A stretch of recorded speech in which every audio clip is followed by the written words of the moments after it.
Hey my good friend, Sam Haymart with Test Driven TV. Today we're test driving the 2026 Chevrolet Equinox EV, and this is the sporty RS model. So we're gonna have a good look at it inside and out. We're gonna take it for a drive, and then I'm gonna tell you what I really think.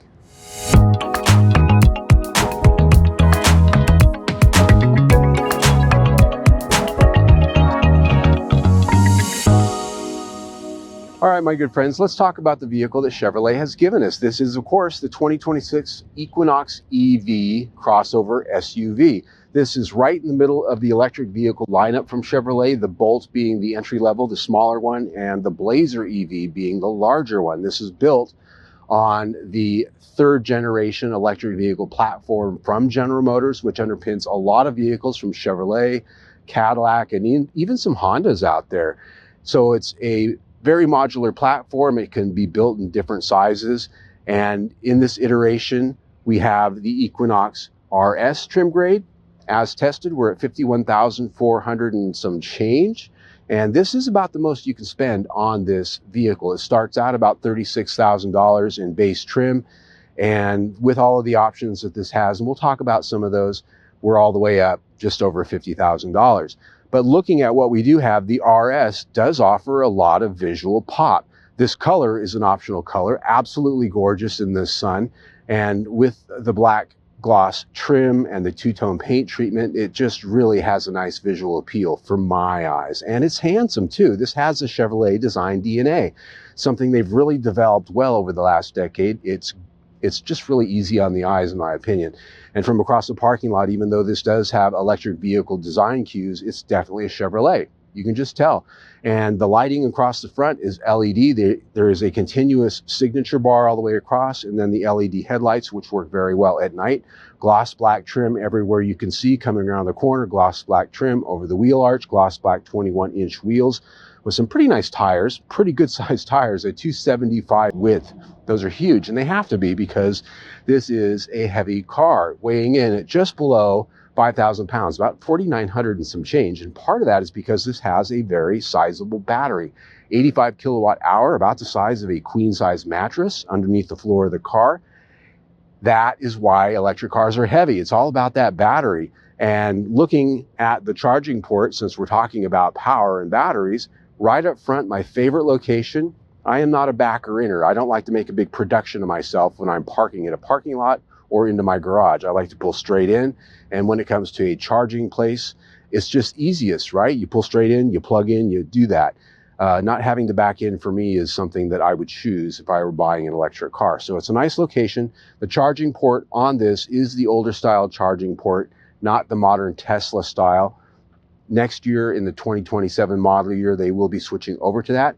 This one did come with an adapter, however, so you can use any charger pretty much out there to charge this vehicle. And it does have charging times, all of which you can see right there on our chart, depending on the type of charger you use. Pretty standard stuff. Coming around to the rear three-quarter view, let's have a look up top. You can see that this does have standard roof rails for all of your accessories, racks, and things like that. But what's really notable is this two-tone paint job. On this RS, I think it really looks pretty sexy with the gloss black wheels and all of the rest of the trim. It's a nice color combo. You can get this with a white roof with some of the other colors too, and I really like that. My favorite is the blue and the white. This has a nice shoulder line. It's got wide hips, and the taillights on this, big bright LED taillights, a full-length bar across the back, very handsome to look at. And this, of course, does have a power rear liftgate, as you'd expect at this price. Getting the larger view and sort of stepping away from the details, this is a very handsome vehicle in my eye. I've liked it since they first introduced it, and now that I see it in the three-dimensional flesh, thumbs up. In addition to exterior styling, one of the things Chevrolet has really gotten good at in the last decade is interior styling and, well, putting a nice cabin together. This is the best of what Chevrolet has to offer in terms of design and technology. And at this price, it should be. Looking ahead of me, I've got what is becoming a pretty modular design in a lot of the Chevrolets that I've seen lately. In fact, we just had a Chevrolet Traverse recently that had almost the exact same dash design. A great instrument cluster ahead of the steering wheel that is fully customizable. It is digital. It is a nice big screen, And over to the right, a 17.7-inch touchscreen infotainment system and control center for almost all of the controls in the vehicle. This is a standard design. I've gotten used to it in a number of different vehicles now, and I find that it works pretty well. And it's pretty easy on the eyes. Looking around the cabin, this has a number of different things I want to talk about. The seats, first of all. These are beautiful seats. They have two different materials, a cloth and Evotex, which is vinyl. They are heated and ventilated, so they're very comfortable, and they have a lot going on in terms of adjustment, their power for the driver and for the passenger. And they're just handsome. They've got RS emblazoned in the headrests and some nice red piping, accent stitching to just really make them a good look. And even though they are not leather like I would prefer at this price range, they're comfortable, and I don't find them sticky like vinyl can sometimes be. And this week here in Phoenix, it's been both hot and cold. I've used both the ventilation function as well as the heated steering wheel as well. And so this has been a comfortable place to be during this sort of up and down week here in the desert. Feature content. This has a number of features and tech that comes with the packaging. This has the Super Cruise, which has a big sensor across the steering wheel, keeps an eye on you, but that's part of the hands-free driving. This has the automatic parking assist, which is another big expensive package that's on this vehicle. So there's a lot of controls across the way for this. But let's talk about the infotainment center just for a quick minute. This has most of the controls are built into this touch screen, not only for your audio navigation and infotainment, but this has all of the controls for the vehicle, the ambient lighting, the drive modes, and such. The good news is while a lot of the climate controls are built into the screen, they do have a bank of hard controls down here so that things like your fan speed, your temperature, on, off can be hit without having to dig through menus and deal with the touchscreen, which is good because this heats up. This becomes quite hot to the touch, especially on a hotter day, and so it's nice to not have to deal with it if you don't have to. Audio, pretty good quality. This does have a 360-degree camera view system on this car, which works very well. The one complaint I have about this system, and it's something that I've been seeing with some of the General Motors vehicles of late, is that it does not have Apple CarPlay, wireless or wired. And I'm an Apple CarPlay guy, so I'm going to bitch and complain about that. That is an omission. That is something that I would not buy this car because of that. So there's that with the infotainment system. It's a big screen, not necessarily a fan of the biggest screens, but it works well. The graphics are good, and they've done a pretty good job on it, other than omitting some of the features that I think just should be here because everybody else on the planet offers it. It's just there. Looking at storage, this has actually got a very well designed center console, and there is a charger right up front, a wireless charger for the phone, and it sits down there where it's easy to get to. There's also plenty of other storage for other things, cup holders off to the side, lots of charging ports. There's also a place to put a phone here if you don't like to use that charger.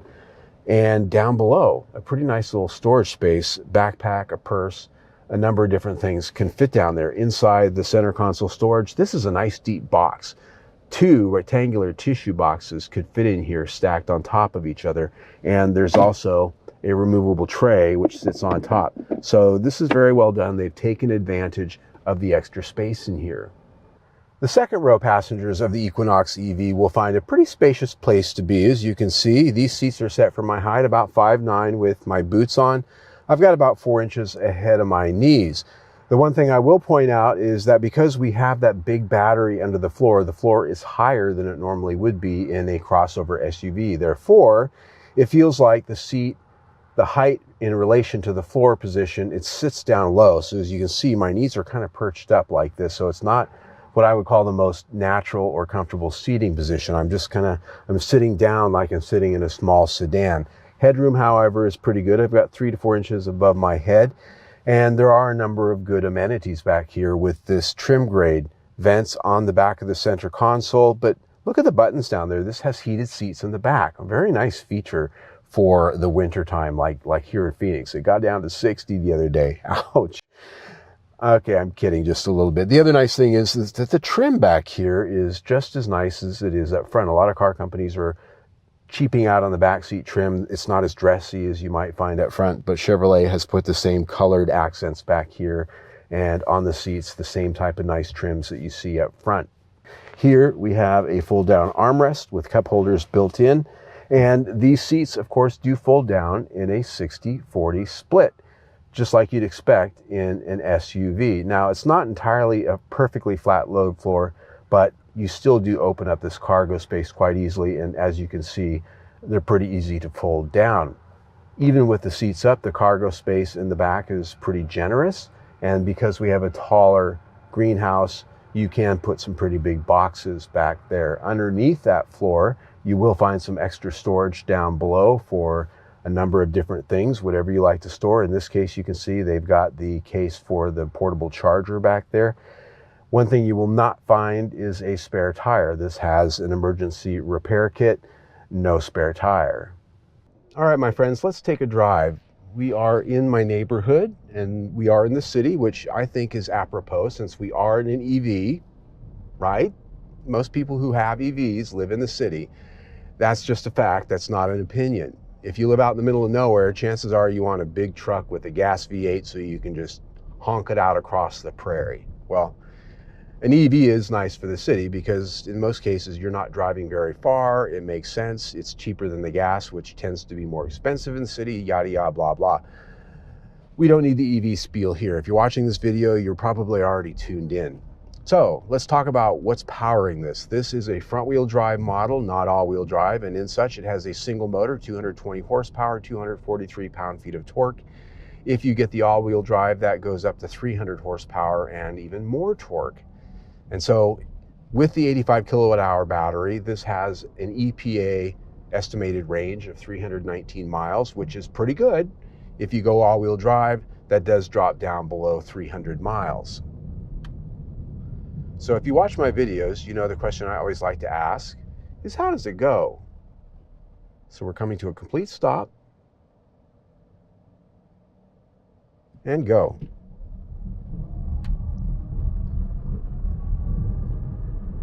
Yep, power comes on strong, power comes on very smooth, and it has a kind of a fake sound.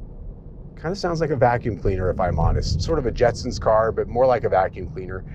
You can turn that off if you find it to be a little bit twee. I'm right on the edge. Normally I like to turn it off on some cars, but this one's not so bad. But it plays over the speakers and it just gives you that sensation of, ooh, I'm driving a car. And it just makes kind of a fun sound. Anyway, I'm getting into the weeds. Power comes on through the front wheels, which means with the amount of torque that this has in this heavy car, this does have a healthy level of torque steer. And that has to be stated, it has to be said because it's there. And especially if you really lean onto the power pedal hard, you really feel it. I mean, it really becomes pronounced. And so torque steer, something that may be a little bit less in the all-wheel drive model because it has extra power at the wheels in the rear, but when you lay into it, it really sort of, I can feel it, you can see it, it's pulling the wheel and it's squirming around. And I don't like torque steer. Not one of my favorite aspects to a car. But that said, you would have to drive one and see for yourself if that's an issue that would get your attention. Now the ride. This is an electric vehicle with a very heavy battery, and like most EVs, this has a very stiff suspension that's designed to hold this weight up. And so it rides rough, especially over manhole covers, speed humps like we're driving over today, things like that in the neighborhood that we tend to encounter. What I find here, because this is very stiffly sprung, is that it does have a bit of a harsh ride. It rides like a truck, dare I say it. And there's a lot of different ways that they can deal with this in an electric car, having to stiffly spring these because of the weight. That's a speed hump. Lots of them here in the city. They can do adaptive dampers, they can do air springs, and that's typically something you see on more expensive luxury cars. So this does have standard springs and standard dampers. They're very stiff. And so it tends to be bouncy and bobby over things like that, going through gutters and in and out of parking lots, you definitely feel it. Here's another one here. Yeah, it definitely jostles you around. So it does have a very stiff truck-like ride. It is quiet though, in fairness to it.